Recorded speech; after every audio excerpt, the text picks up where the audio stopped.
You're listening to Daily Review. In the next few minutes, we'll explore a book designed to make you think, grow, or just escape. Whether you're looking for practical advice or a compelling story, your next great book idea is right here. Thanks for tuning in. Okay, so let's get right into it with a book that's just packed with insights. The Psychology of Money by Morgan Housel. It kicks off with the real-life riddle that honestly sounds completely backward. I mean, seriously, how does this happen? You have a guy who spent his life as a janitor and a gas station attendant, no fancy financial training whatsoever. And then you have a top-tier executive with an MBA from Harvard. So how on earth does the janitor end up a multimillionaire philanthropist while the executive files for bankruptcy?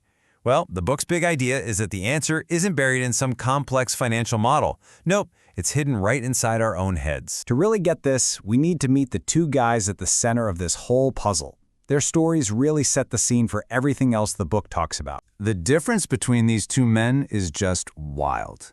You've got Ronald Reed, a janitor from rural Vermont, and on the other side, Richard Fuscone, a Merrill Lynch exec with that Harvard MBA. You know, on paper, this isn't even a contest. One guy has every single advantage you can think of. The other has, well, none of them. And yet, when Ronald Reed passed away back in 2014, this super humble guy, whose biggest hobby was just chopping firewood, left behind an estate worth over $8 million. All he did was quietly save the little bits he could, put it into solid, blue-chip stocks, and then he just waited for decades. Now for the flip side. Just a few months before Ronald Reed's surprising fortune hit the news, Richard Fuscone, the guy with the massive 18,000-square-foot mansion and a resume to die for, was telling a bankruptcy judge this exact line. His huge debts and risky investments just completely wiped him out. So what gives? How do we solve this thing? Well, Housel's book gives us this really powerful idea he calls the psychology of money. And this is the core of it all. Doing well with money has very little to do with how smart you are. It's a soft skill. It's about how you behave. That's way more important than what you happen to know. Napoleon really hit the nail on the head here. A genius isn't always the person with the highest IQ.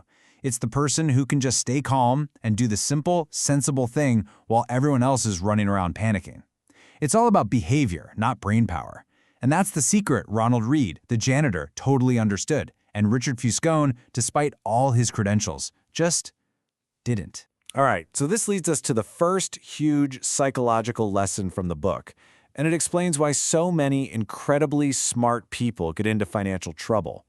It's all about the constant, dangerous desire for more. There's this incredible story about the authors Kurt Vonnegut and Joseph Heller.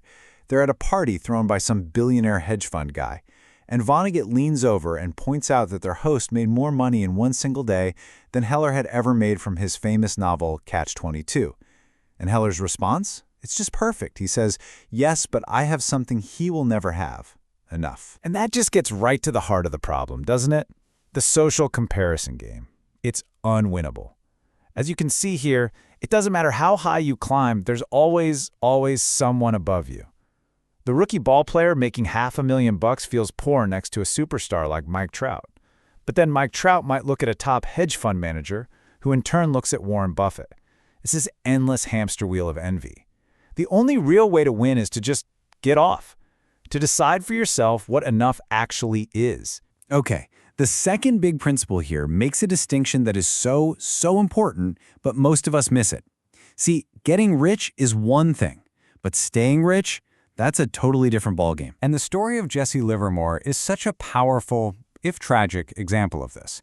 Back in 1929, he was one of the greatest stock traders alive. He made what would be $3 billion today by betting against the market before the crash. He was a master at getting rich. But all that success made him feel invincible. So he made bigger, riskier, crazier bets until, just a handful of years later, he lost every penny and, tragically, took his own life. And this is why. The mindsets are polar opposites. Getting wealthy usually takes a ton of optimism, a willingness to take risks. But staying wealthy, that needs the exact opposite. It needs humility. It needs a bit of fear.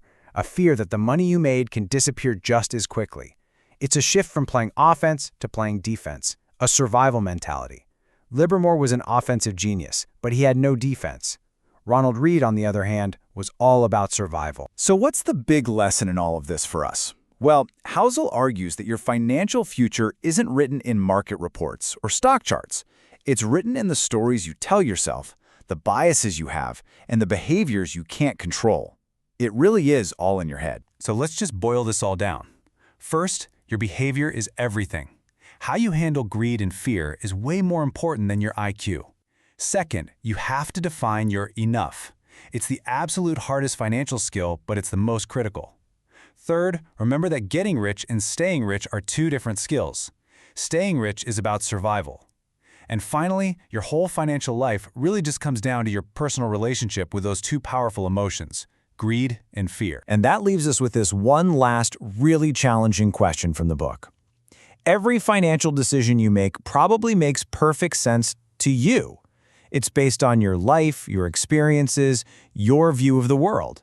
But the real question is, are those decisions reasonable? Are they grounded in a reality that will help you not just get ahead, but stay there for the long haul? Thanks for listening to Daily Review. If you enjoyed it, the best way to support us is to subscribe and leave a rating. Ready to read the book? Using the purchase link in our description directly supports the show and the author.